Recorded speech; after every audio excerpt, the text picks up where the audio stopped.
Hi friends, ಎಲ್ಲರಿಗೂ welcome back to the my channel. ಇವತ್ತು ನಾನು ಬಂದುಬಿಟ್ಟು ಫ್ರೆಂಚ್ ಫ್ರೈನ ಯಾವ ರೀತಿಯಾಗಿ ಮಾಡೋದಂತ ಹೇಳ್ತಾ ಇದ್ದೀನಿ. ಮತ್ತು ಈಸಿ ಮತ್ತು ಸುಲಭವಾಗಿದೆ. ಇವಾಗ ಇದನ್ನ ಪೊಟ್ಯಾಟೊ ಏನಿದೆಯಲ್ಲ ಇದ್ರದ ಸಿಪ್ಪೆನ ತೆಗೆಯೋಣ.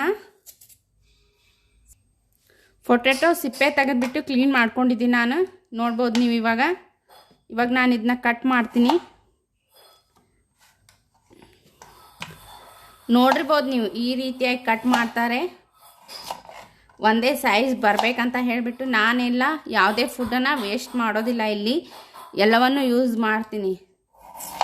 ಫುಡ್ಡನ್ನು ನಾವು ಯಾವಾಗಲೂ ವೇಸ್ಟ್ ಮಾಡಬಾರ್ದು. ನೀಟಾಗಿ ಕಟ್ ಮಾಡ್ಕೊಳ್ತಾ ಇದ್ದೀನಿ ನೋಡಿ.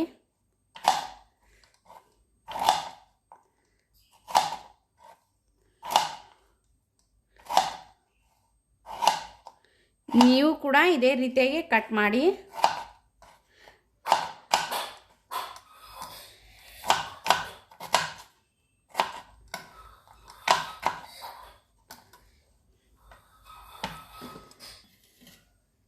ನಾನಿಲ್ಲಿ ಬಿಸಿನೀರು ಕೂಡ ಕಾಯೋದಕ್ಕೆ ಇಟ್ಟಿದ್ದೀನಿ. ನೋಡ್ಬೋದು ನೀವು ವರ್ಷನ್ ಮೇಲೆ.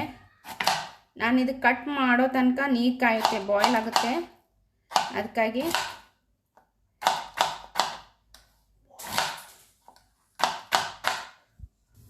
ನಾನು ನೀರು ಕೂಡ ಬಾಯ್ಲ್ ಆಗಿದೆ. ನಾನು ಈ ಪೊಟ್ಯಾಟೊನ ಕ್ಲೀನಾಗಿ ವಾಶ್ ಮಾಡ್ತೀನಿ. ಇವಾಗ ಅದರಲ್ಲಿರುವಂಥ ಟಾರ್ಚ್ ಹೋಗೋ ತನಕ ನೋಡ್ಬೋದು ನೀವು 2 ಸಾರಿ ವಾಶ್ ಮಾಡ್ತೀನಿ ನಾನು ಇದನ್ನ. ಪೊಟ್ಯಾಟೊ ನೋಡ್ಬೋದು ನೀವು ಮೊದಲನೇ ವಾಶ್ಗೂ ಇವಾಗಿನ ವಾಶ್ಗೂ ಎಷ್ಟು ಕ್ಲೀನ್ ಆಗಿದೆ ಅಂತ ಹೇಳಿ. ಬಾಯ್ಲ್ ಮಾಡೋದಕ್ಕೆ ಇಟ್ಟಿದ್ದೀನಿ ಅಂತ ಹೇಳಿದ್ನಲ್ವ, ನೀರು ಬಾಯ್ಲ್ ಆಗ್ತಾ ಇದೆ.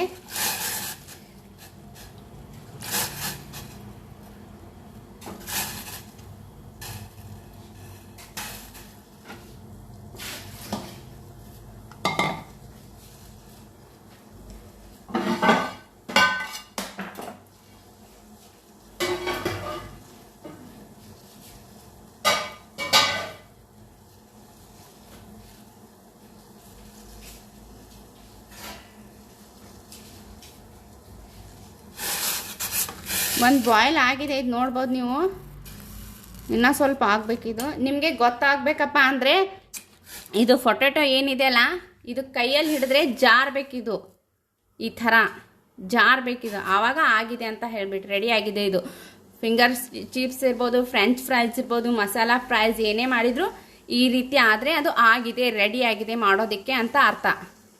ನಾನು ಬಿಸಿನೀರನ್ನು ತೆಗೆದ್ಬಿಟ್ಟು ಇವಾಗ ತಣ್ಣೀರಲ್ಲಿ ಹಾಕಿಬಿಟ್ಟು ಕೂಲ್ ಮಾಡ್ತಾಯಿದ್ದೀನಿ.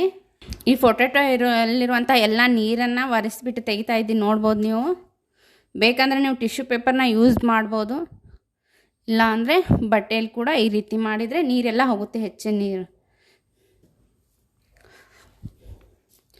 ಇದು ಜಾಸ್ತಿ ಬೇಯಬಾರ್ದು. ಬೇಯ್ದುಬಿಟ್ರೆ ಇದು ಫಿಂಗರ್ ಚಿಪ್ಸ್ ಏನಿದೆಯಲ್ಲ, ಇದೇನಿರುತ್ತಲ್ವ ಕಟ್ ಆಗಿಬಿಡುತ್ತೆ. ಇದು ಜಾಸ್ತಿ ಬೇಯ್ದುಬಿಟ್ರೆ ಈ ರೀತಿ ಮಾಡೋದಕ್ಕೆ ಆಗೋದೇ ಇಲ್ಲ, ಕಟ್ ಆಗಿಬಿಡುತ್ತೆ ಇದು. ನೀವು ಬೇಕಂದರೆ ಫ್ರಿಜ್ಜಲ್ಲಿ ಸ್ಟೋರ್ ಮಾಡಿಟ್ಬಿಟ್ಟು ಯಾವಾಗ ಬೇಕಾದ್ರೂ ಯೂಸ್ ಮಾಡ್ಬೋದು ನೀವು. ಇದು ರೆಡಿಯಾಗಿದೆ. ಇವಾಗ ಕಾರ್ನ್ಫ್ಲೋರ್ ಹಿಟ್ಟು ಹಾಕ್ತೀನಿ ನಾನು ಎಣ್ಣೆ ಕೂಡ ಕಾಯೋದಕ್ಕೆ ಇಟ್ಟಿದ್ದೀನಿ ಒಂದು ಸೈಡಲ್ಲಿ. ಸಾಕಾಗುತ್ತೆ ಇಷ್ಟು.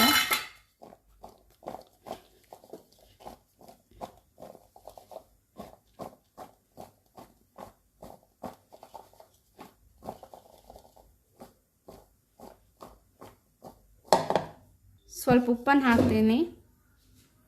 ಎಣ್ಣೆ ಕಾಯ್ದಿದೆ. ನೀವು ಯಾರಾದರೂ ನನ್ನ ಚಾನಲ್ನ ಹೊಸದಾಗಿ ನೋಡ್ತಾ ಇದ್ದರೆ ನನ್ನ ಚಾನಲನ್ನು ಸಬ್ಸ್ಕ್ರೈಬ್ ಮಾಡಿ, ಹಾಗೆ ಶೇರ್ ಮಾಡಿ, ಲೈಕ್ ಮಾಡಿ.